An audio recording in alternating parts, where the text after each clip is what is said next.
മുകേഷിനെതിരായ ആരോപണങ്ങൾ കുടുങ്ങിയത് CPM രാജി ആവശ്യം ഉയരുകയാണ്. കൊല്ലം MLA മുകേഷിനെതിരായ ആരോപണങ്ങളിൽ കുടുങ്ങിയത് CPM. മുകേഷ് മുൻപും വിവാദങ്ങളിൽ പെട്ടിട്ടുണ്ട്. ഗാർഹിക പീഡന വിവാദങ്ങളും ഉണ്ടായിട്ടുണ്ട്. പാതിരാത്രിയിൽ ഫോണിൽ വിളിച്ചെന്ന് പറഞ്ഞ ആരാധകനെ പച്ചയ്ക്ക് അസഭ്യം വിളിക്കുന്നതിന്റെ ഓഡിയോ ക്ലിപ്പിംഗുകളും പുറത്തു വന്നിട്ടുണ്ട്. പക്ഷേ അതിൽ നിന്നെല്ലാം വ്യത്യസ്തവും ഗുരുതരവുമാണ് ഇപ്പോൾ ഉയർന്നിട്ടുള്ള ആരോപണങ്ങൾ. ഒരു നടിയോട് കിടക്ക പങ്കിടാൻ ആവശ്യപ്പെട്ടുവെന്ന് മാത്രമല്ല, വളരെ മോശമായി അവരോട് സംസാരിക്കുകയും ചെയ്തു. അശ്ലീലം നിറഞ്ഞ വാക്കുകളും മുകേഷിന്റെ പെരുമാറ്റ രീതികളും വരെ പഴയ നടി മിനു മുനീർ വളരെയേറെ സമയം നീണ്ട വാർത്താ സമ്മേളനത്തിൽ വിശദമായി ഉന്നയിച്ചിട്ടുമുണ്ട്. മുകേഷിനെ പോലുള്ളവരെ സ്ഥാനാർത്ഥിയാക്കിയത് എന്തിന്, ജനങ്ങൾ ഇത്തരക്കാരെ തിരഞ്ഞെടുക്കരുത് എന്നൊക്കെ രൂക്ഷമായ ഭാഷയിൽ പറഞ്ഞ മിനുവിന്റെ ആരോപണങ്ങൾ വർഷങ്ങളായി മലയാള സിനിമയിൽ നിറഞ്ഞു നിൽക്കുന്ന നടനെതിരെയുള്ള കുറ്റപത്രം തന്നെയാണെന്ന് സോഷ്യൽ മീഡിയയും പറയുന്നു. പാർട്ടി വർഷങ്ങളായി ചുമന്നു നടക്കുന്ന താരത്തിന്റെ യഥാർത്ഥ മുഖം മിനു അവതരിപ്പിച്ചത് CPMനുള്ള താക്കീത് കൂടിയാണെന്നുള്ള വാർത്തകളുമായി വലതുപക്ഷ മാധ്യമങ്ങളും രംഗത്ത് വന്നിരിക്കുകയാണ്. നിരവധി മാധ്യമപ്രവർത്തകരുടെ സാന്നിധ്യത്തിൽ ഒരു മാധ്യമപ്രവർത്തകയുടെ തോളിൽ പിടിച്ചു എന്നതിന്റെ പേരിൽ സുരേഷ് ഗോപിക്കെതിരെ നടപടിക്കിറങ്ങിത്തിരിച്ച പാർട്ടിയാണ് CPM. സുരേഷ് ഗോപിയുടെ പേരിൽ കേസെടുത്ത സർക്കാരാണ് പിണറായി വിജയന്റേത്. അതേ പാർട്ടിയുടെ MLA ആണ്. കഴിഞ്ഞ ലോക്സഭാ തെരഞ്ഞെടുപ്പിലെ സ്ഥാനാർത്ഥിയാണ്. വളരെ ഗുരുതരമായ ആരോപണങ്ങൾ നേരിടുന്ന മുകേഷ്. രഞ്ജിത്തിന്റെയും സിദ്ദിഖിന്റെയും പാത അനുസരിച്ച് രാജിവെക്കേണ്ടയാളാണ് മുകേഷും. തീവ്രമായ ആരോപണങ്ങളാണ് കഴിഞ്ഞ ദിവസം മീനു ഉന്നയിച്ചത്. ഒരു വേള തന്നെ കട്ടിലേക്ക് മുകേഷ് തള്ളിയിട്ടെന്ന് വരെ അവർ തുറന്നടിച്ചു. മുറിയിൽ നിന്ന് ഓടി രക്ഷപ്പെടുകയായിരുന്നുവെന്നാണ് അവർ പറഞ്ഞത്. ചുരുക്കത്തിൽ, രഞ്ജിത്തിനെതിരായ ആരോപണത്തെക്കാൾ വളരെ ഗുരുതരം.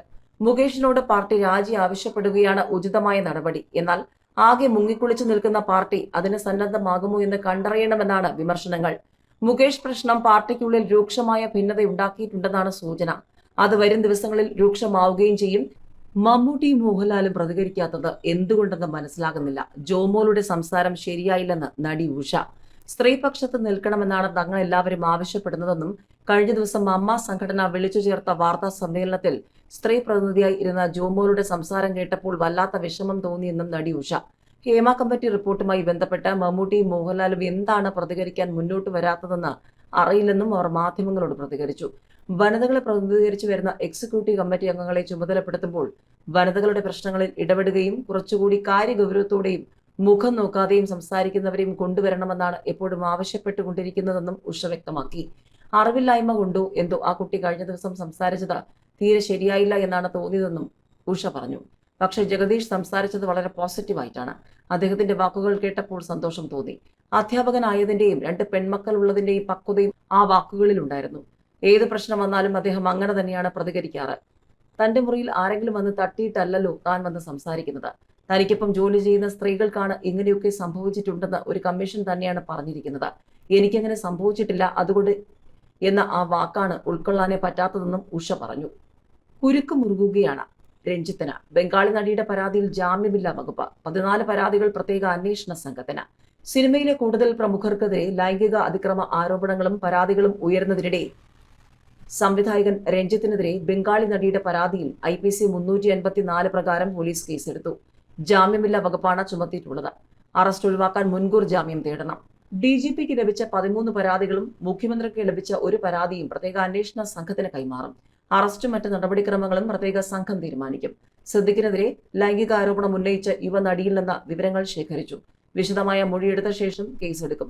പ്രത്യേക സംഘം വെളിപ്പെടുത്തലുകൾ നടത്തിയവരെ നേരിൽ കണ്ട് മൊഴിയെടുക്കും, കേസെടുക്കും. സംഘത്തിലെ വനിതാ ഓഫീസർമാരായ DIG S അജിത ബീഗം, SP-മാരായ G പൂങ്കുഴലി, മെറിൻ ജോസഫ്, ഐശ്വര്യ ഡോങ്റെ എന്നിവരാകും മൊഴിയെടുക്കുക. വനിതാ പോലീസ് സംഘവും ഉണ്ടാകും. മേൽനോട്ടം ADGP H വെങ്കടേഷും IGG സ്പർജൻ കുമാറും. സംഘം ഓൺലൈനിൽ യോഗം ചേരും. അതിക്രമം നേരിട്ടവർക്ക് പ്രത്യേക സംഘത്തോട് രഹസ്യമായി മൊഴി നൽകാം. വ്യക്തമായ തെളിവുണ്ടെങ്കിൽ പരാതിയില്ലെങ്കിലും കേസെടുക്കാം. IPC 354, 376 എന്നിവയാണ് പ്രധാനം. ആരോപണങ്ങൾ അന്വേഷിക്കണമെന്നും കുറ്റം തെളിഞ്ഞാൽ മാതൃകാപരമായി ശിക്ഷിക്കപ്പെടണമെന്നും പൃഥ്വിരാജും വ്യക്തമാക്കി. തെറ്റാണെന്ന് തെളിഞ്ഞാൽ അതിനനുസരിച്ചുള്ള നടപടികളും വേണം. ഇരകളുടെ പേരുകൾ മാത്രമാണ് സംരക്ഷിക്കപ്പെടേണ്ടത്. ആരോപണ വിധേയരുടെ പേരുകൾ പുറത്തുവിടാൻ നിയമത്തിൽ വിലക്കില്ലെന്നും പൃഥ്വിരാജ് വ്യക്തമാക്കി. ഗൗരവമേറിയ അതിക്രമങ്ങളിൽ പരാതിയില്ലെങ്കിലും സ്വമേധയാ കേസെടുക്കേണ്ടതുണ്ടെന്ന് സുപ്രീംകോടതി അഭിഭാഷകൻ MR അഭിലാഷും വ്യക്തമാക്കുകയാണ്.